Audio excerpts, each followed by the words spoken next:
With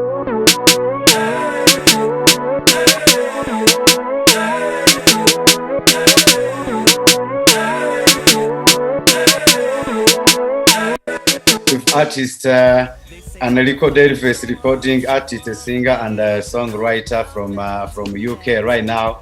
And while we are waiting others to check in, to get in, while we are trying to help everyone to get in. So Enrico, can you? I want to ask you. Can you tell us? Is there any relationship between music and fashion? Music and fashion, yeah, definitely there is, because it's the creative industry. I guess it's all from one source. You're creating. So, with that being said, so you caught me off guard. I was like, oh, I didn't. I'll be asking with that. So, there is a relationship. Myself being an artist, it's always important to liaise with designers, and it is really important to build these relationships, because ultimately, us as artists, we get endorsed by clothing companies to promote their wear. So if you look at people like Rihanna, who was then endorsed by River Island, you've got an artist, the late Aaliyah, that was endorsed by Tommy Hilfiger for her clothing. So the more exposure that she, like for instance, every photo shoot that she's wearing their clothes, garments, it gave their brand a little bit more of a lift. So yeah, there is definitely a connection between the two. But when is there? We know in the music when runaway models they when you host events we use music. But do you think fashion designers they need to know something? What do you think fashion designers they need to know about music before choosing music? What do they need to know about to choose the music? Okay, so there's two ways that I kind of see it. Well, there's two ways of looking at it from the designer's perspective, I guess, and it would be like hand in hand with artists as well. The first one, I definitely believe that the designer should have 100% control to express their vision. So choosing everything accordingly to maybe how they feel or how they feel it fits their brand. But if you're going to look at it like the second option, which is being strategically business driven, let's say looking at the territory of Africa, you're a designer in Africa and you have many up and coming artists that are releasing their music, and it's all about us connecting and building these relationships. So even if it's a different territory, it could be Kenya, and then you're going over to Nigeria, you're working with Nigerian Afrobeats. It's about building more of a presence. So I would personally say the designer should really consider working with up and coming artists that are in their territory while selecting their music, because again you've got a platform that the designer is showcasing their collections and it's showcasing this artist, and it fits on both ends. So the artist is then wearing their clothing, and it just ties in, and you're building the brand a little bit more. Yes. Thank you.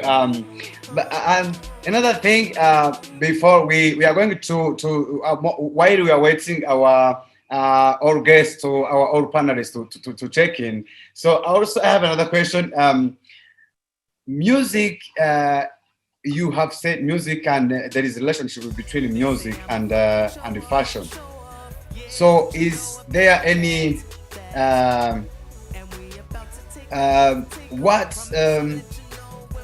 like the traditional? There is, pop music. There is, I would say there is a Nigerian music. There is a Nigerian beat. We have South African beat. We have so there are all of these kind of these beats. For Africa, you have been trying to read some music about Africa. Do you think African artists also can create music specifically for fashion, just for fashion? Just for fashion, yeah, because it crosses over all the time. Let's say, for instance, me releasing music, like I started releasing music from 2011. So back then it was, and I'm talking from the territory of the UK now. So releasing music then, it was EDM, so electro pop, and it was heavily saturated with Lady Gaga music. And with Lady Gaga music presented futuristic fashion, which touched into the East Asian market of fashion.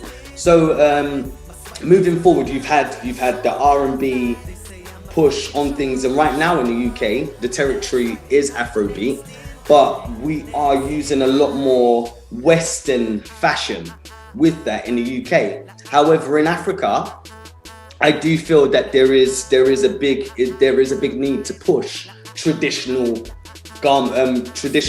African music with the garments, because it just makes sense. And I think as a feature, it's about being very proud of who we are and where we come from, you know. So yeah, I definitely think it's about everyone just tying in together. I hope that answers your question. Yeah. Good. So before we jump to continue, tell us about your music. We have seen you have made music for Wide, and I will ask some of our attendants to go look on your YouTube channels. So far, which big concert have you performed? Tell us a bit about your music. Yeah. So I've come from the commercial background. So I ended up winning a performance that got me onto an award show in the UK, and it helped me kind of get into it a little bit more. However, even me being a commercial artist, it had its strain being a black male artist. I've had meetings where I'm writing for what I was writing for other big artists at the time in the UK, and having meetings where I'm being told, okay, great, you look presentable, you look commercial, and it's so good you're not so dark. You're not so dark. It helps. And when you're being faced with a black and a white lady in a company telling you this, and they were part of one of the biggest management companies that works along with Jay-Z's label at the time.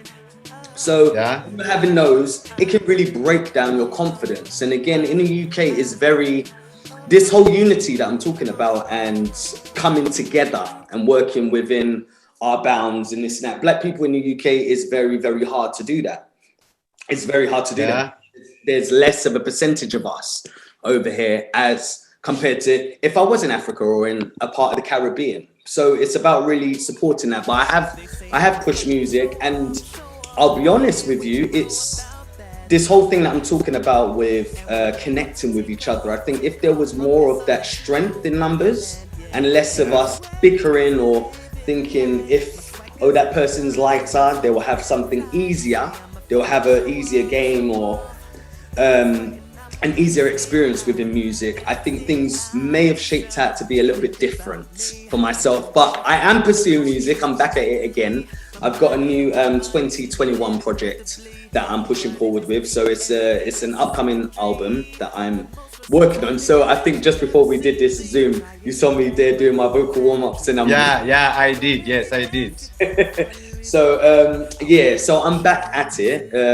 This feels really weird because I find it hard to talk about myself in that way. But thank you very much, Celestine, for having me. Okay, thank you so much. And Enrico, how do you guys as artists work with the local designers or collaborate with them? A lot of the times, if you are, let's say, for instance, if you've got an upcoming project, you would actively seek something that complements the work that you're doing. So, for instance, I think I was saying earlier, when I was doing more pop music, which was electro dance, I was looking for more futuristic garments. So I was looking not only for designers, but just mainly people who customized clothes that I was buying in like high street brands, pretty much. So that's what we usually do, but we would actively have like a project that we're doing at the time before we join forces with someone like a designer. Okay, thank you so much. We are going to Enrico. In the UK, you have been mentioned about how you have been struggle in the career in the UK. Let's ask, what do you think a designer needs to know in terms of, because we have seen fashion shows where African designers are playing music from Western. So Yes, sorry, bringing music from Westerns. I think it's just what is quite influential. Bear with me 1 second. I don't know why my cut off. Yeah, I just think it's whatever's influential at the time, and I mentioned this in my technical before. If we could be strategic with what our brand is and knowing what territory that we are in. So, for instance, let's say me being in the UK, I would feel more. I would work with people that are within my territory because it's kind of send things over back and forth. But if I was based in Africa, it's about being strategic, knowing exactly what is out there to your disposal, pretty much. And it goes back to what Ruth was saying about just understanding your audience, your market, and Esther saying about the collaboration. It's just all of that. You've just got to be strategic with that, while bearing in mind the situation I guess we are right now. So we just know it's all about unity. So if we can find a way to kind of bridge the gap with each other as creatives, I'm sure that it could be a little bit more beneficial for everyone. Before the last question for you, we have seen some performance like fashion show, runaway show, and live music at the same time. Do you think that can be something African fashion designers can also do, or fashion event organizers can do? Do you think it's possible for us here in Africa as well? Yeah, 100%. It's all about innovation. So if you can be innovative enough to think, okay, cool, well, I've got this garment, and like Miss Dixon was saying, collaborating with someone else that has the accessories, and then you're bringing on, let's say, an up-and-coming artist that's in the territory or maybe from our country with a new song that is making a wave. Like, you guys can kind of we all can kind of move forward together in those ways. So yeah, it's all about innovation with it. How creative can you be with putting these shows together? Okay. Thank you. Going into Ruth Dako, which will be the last question for you. But before, Enrico, I hope you will come to Africa to perform in shows with some fashion shows. Yeah. Well, are you inviting me? Because I will definitely be there. I'll be on the next plane after this COVID. You are already invited. Yes, Monique is already invited you. I'm so damn fly. They say I'm a fucking show up.